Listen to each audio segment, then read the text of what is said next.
Hi, it's Dr. Diana, and I hope everyone's joining me tonight for Busting Through Your Muffin Top. This is going to be a really cool Facebook Live. Hope all of you are here with me. If you are, please put your comments in the section, and then I can follow those. So, we're going to talk about tonight is how to bust through that muffin top. So, the muffin top is that little bit of kind of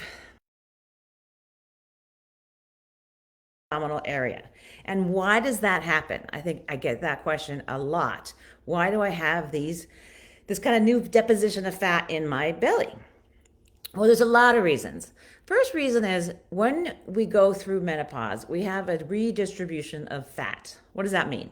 It means what fat used to be like in our thighs and our hips is now in our belly.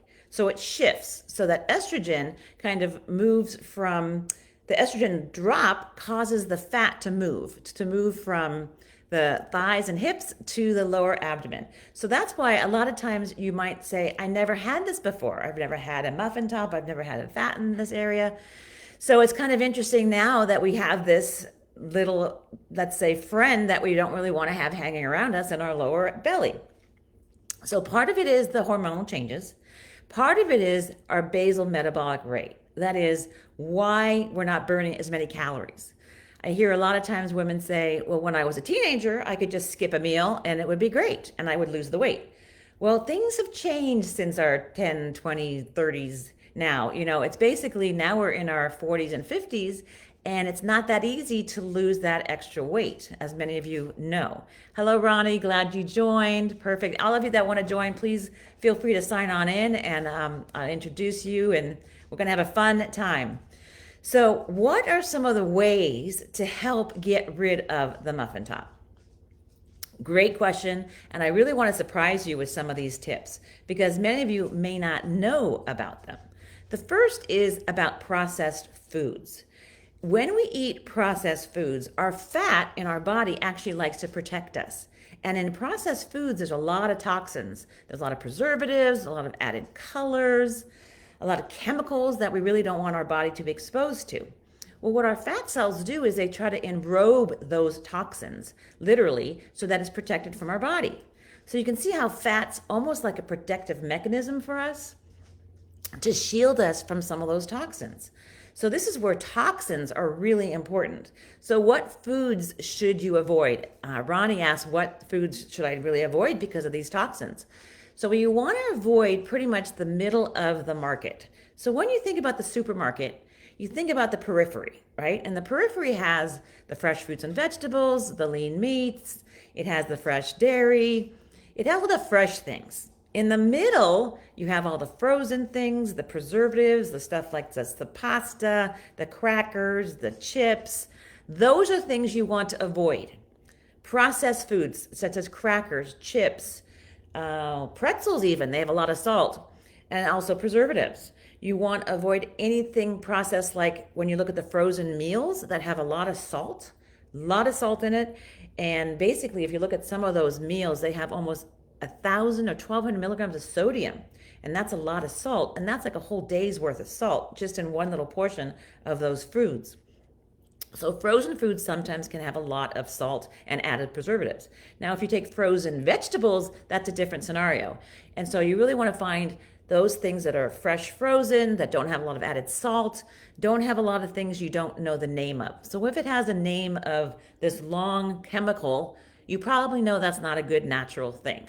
So like if it was made or processed in a plant, like a factory, that is processed foods. If it was made by a plant, that is good. Like if you have fruits and vegetables, those are made by natural plants. So those are the foods you want to avoid. And also, if you go to my blog post from last week, it'll have a lot more information about processed foods and how they cause problems with our bodies. Not just with fat, but also with Alzheimer's disease. So they found that those women, actually people, it was men and women, who were eating a lot of processed foods had a higher rate of Alzheimer's disease. And those that changed their diet, that ate more fresh fruits and vegetables, less processed food, had a lower risk of dementia. So even if it's not just for the belly muffin top that you're worrying about, it's also for your brain. Avoid processed foods. That's one of the very surprising things that we don't know about. And a lot of times, marketing, they kind of make it so that you want to eat those processed foods. They have added salt, added fats, added different chemicals that actually our palate might like. So it's almost tempting for us. But if you can make more foods at home, make your own dinners, lunches, pack them for lunch, you're going to save a lot of money, for one, and you'll also save a lot on calories and salt, as well as added fats. So if the more you can eat at home, make your own meals, less restaurants, less frozen, less processed foods, much, much better to help get rid of that muffin top. What's another tip that might be surprising for you? Well, we know that our energy levels decrease, then we can have less expenditure of energy. That means our basal metabolic rate, how many calories we actually burn per day, decreases as we age. And why is that? Because we're not growing, we're not forming new muscles. Sometimes we're not building new parts of our body like when we were growing up, per se. Now, what we can do, though, is to help increase our muscle mass. And that's one of the things as we age that really decreases. That is, our muscle mass relative to our fat mass decreases. So we need to flip that on the other side and increase our muscle mass. That means weights, cardio, resistance training, Pilates, Tai Chi, which also helps with balance, which is a great, great exercise. Your brain, your muscles, your balance. Tai Chi is probably ranks at the number one exercise to really help your brain too. So we want to start burning more fat and building more muscle. So you don't necessarily want to lose weight. You want to lose fat and convert it to muscle. That's what's going to keep your body as strong as it is. It keeps your energy up. It keeps you so that if you want to travel and do the things you want to do, if you want to get through your day and feel more vibrant, that's what's going to help. And some questions come up, how much should you do? Well, it's really if you can alternate and mix the cardio with the weights, that is the best. So if you can do cardio for like 45 minutes, 3 to 4 times a week, if you can do it more, that's great. But that's like on average a good amount. And then do weights like for 2 days and then do some yoga with that. Yoga is good for stretching. Yoga is great for stress reduction. And that kind of gives a balance. And then have 1 day of rest. Very important that you also have 1 day of rest. Now, some of my patients love to walk, which I do too, and go hiking. So if you want to do a short walk on one of those days as your rest day, you can do that. Just give your body a relative rest to what it's normally used to.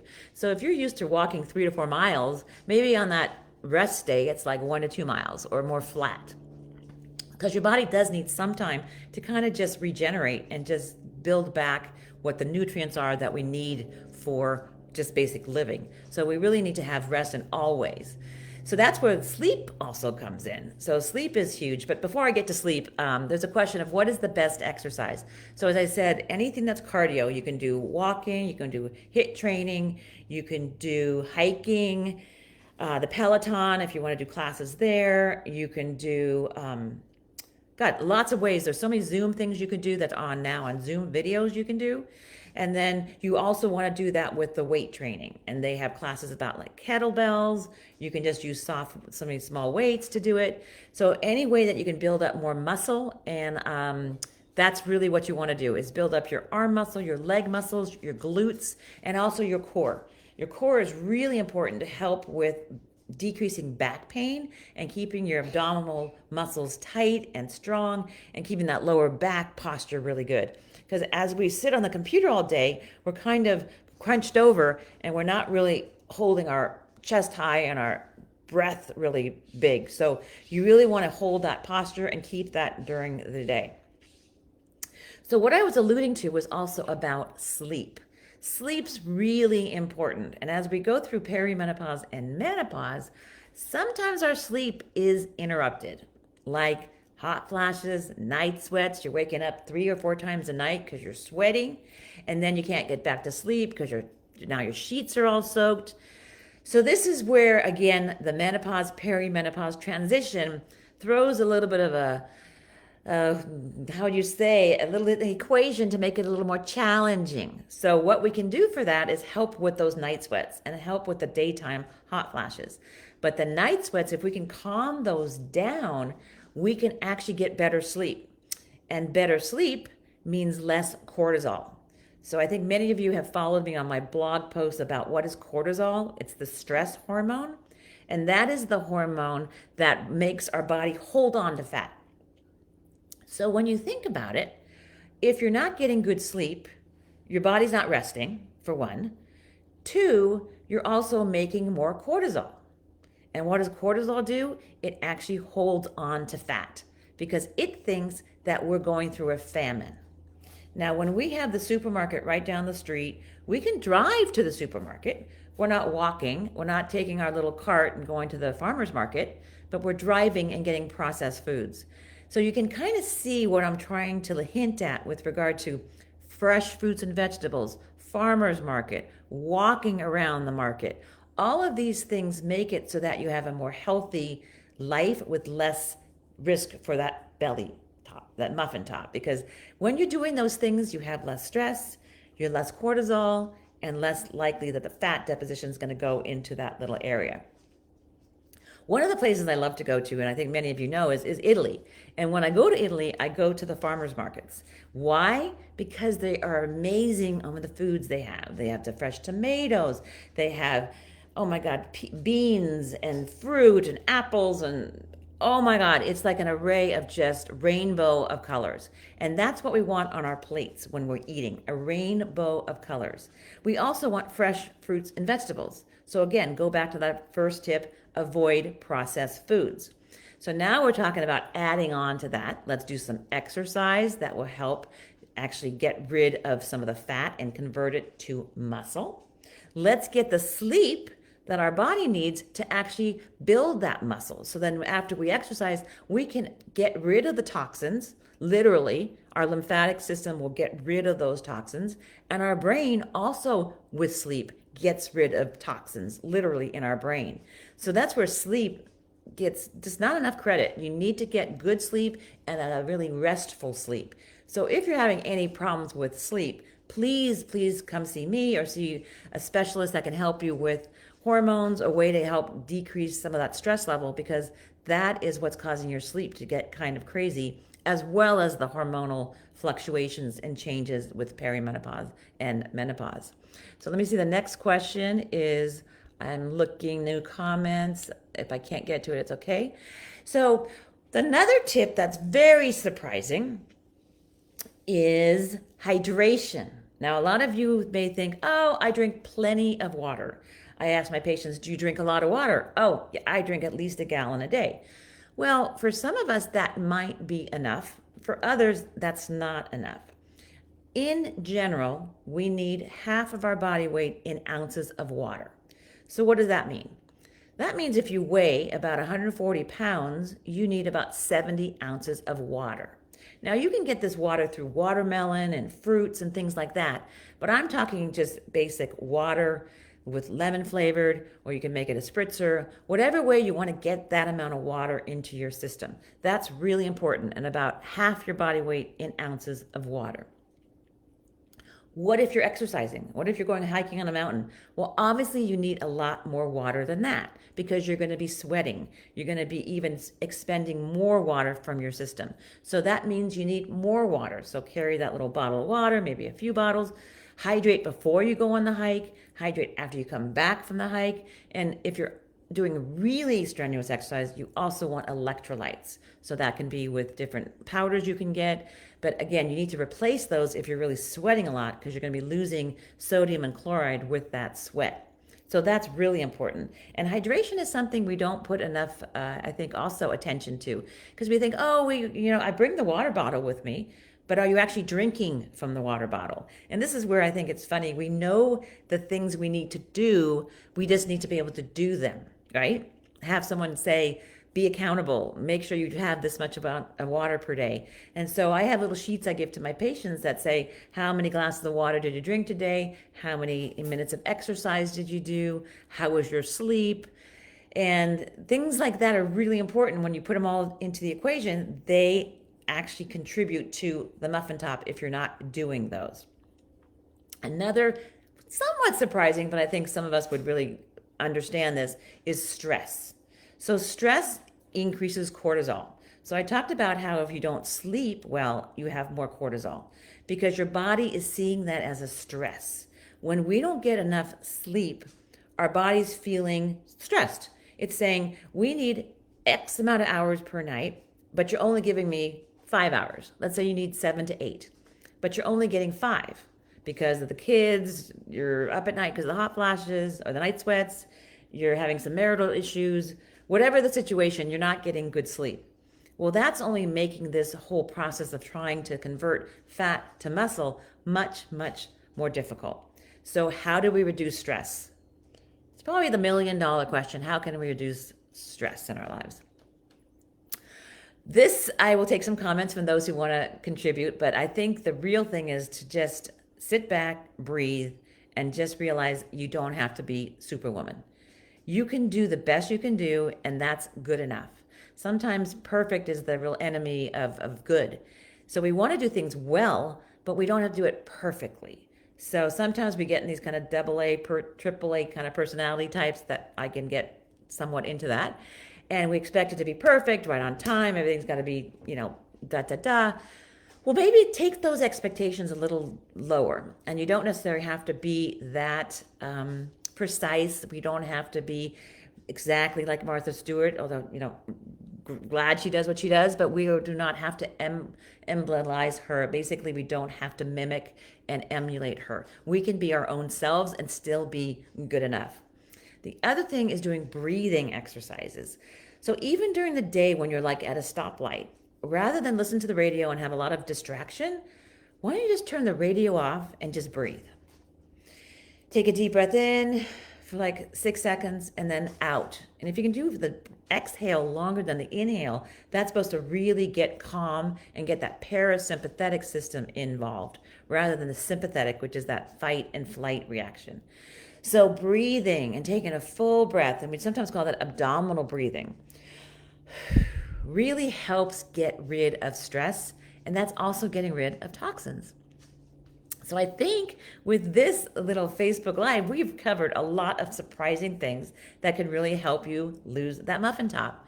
We first talked about how being good about processed foods, that is avoiding processed foods, eating more natural, fresh fruits and vegetables is going to totally help decrease toxins. Those decreased toxins are going to help get rid of fat because the fat won't need to enrobe it, which is great. And then also we talked about hydration and getting adequate sleep and reducing stress. All of these things are really important. So now I have a question from Teresa. What are your thoughts on synthetic progestin like Provera? Trying to decide if the benefit is worth the risk, and she's in her early 40s. Well, that goes into talking about hormone therapy, which is a great topic, which I love to talk about.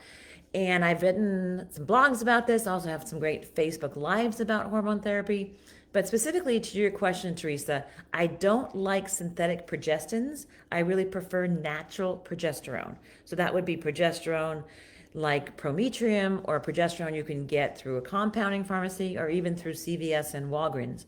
So it's not processed. So when we talk about processed drugs, that would be like progestin, which is synthetic progesterone.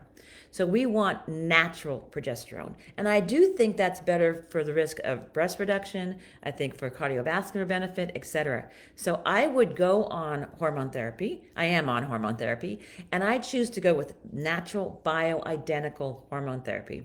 So rather than Provera, I would choose progesterone. And for the estrogen, I would do bioidentical estradiol, and I'd like to do it more through the skin or transdermally. Again, I have a lot of blog posts about these, so please look into that.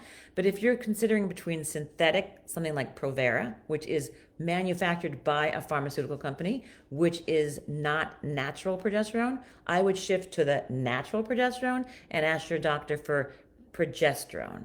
So that's also called Prometrium, which is the brand name, which is made by a pharmaceutical company, but it's natural the same molecule that your body makes. So please ask your doctor for that. And I do think that's involved with the toxins because, as I mentioned, our fat tries to enrobe the toxins and anything that we can prevent chemicals. Now, one of the things that's also interesting, I didn't put in my 4 tips, but is another tip that comes to me is your makeup.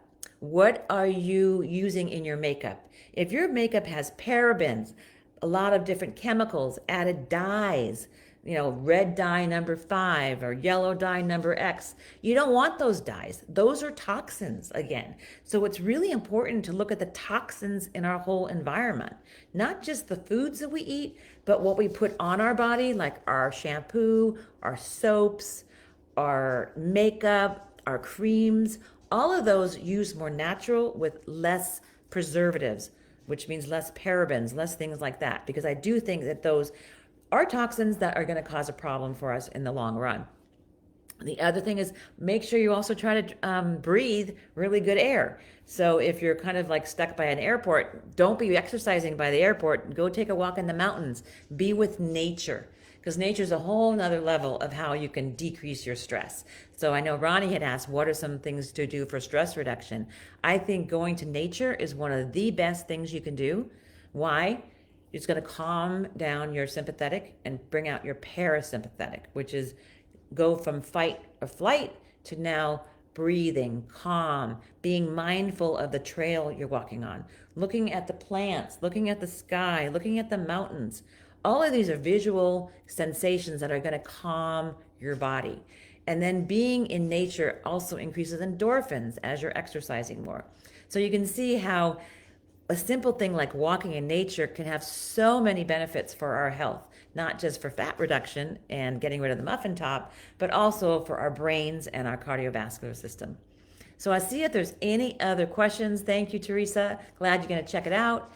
And I want to see if there's any other questions. If not, please make sure you share this video, this Facebook Live, with your friends, because I think a lot of us aren't aware of these really surprising tips about why you're getting the muffin top. A lot of women are wondering, why do I have this special layer now that wasn't here before, and I used to be able to get rid of it? Well, here are the reasons why, and there are ways we can get rid of it.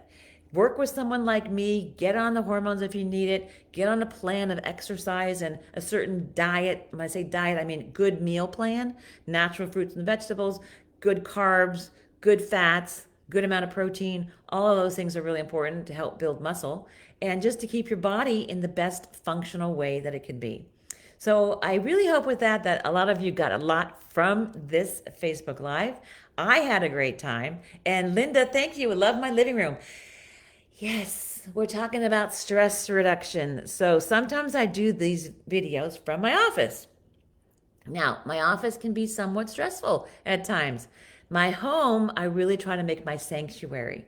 So great point, Linda, because my living room is more calming versus my office for me. So that's where I'm converting these to do it at home in my living room where I have my little doggy and my little kitty cat, my little family, and this is calming for me. So thank you for sharing that, and I do love my living room too, Linda. So with that, I want to remind everyone, please always remember to stay amazing, be the most amazing person you can be, and I look forward to seeing you next time on the next Facebook Live. All right, everyone, take care and see you next time.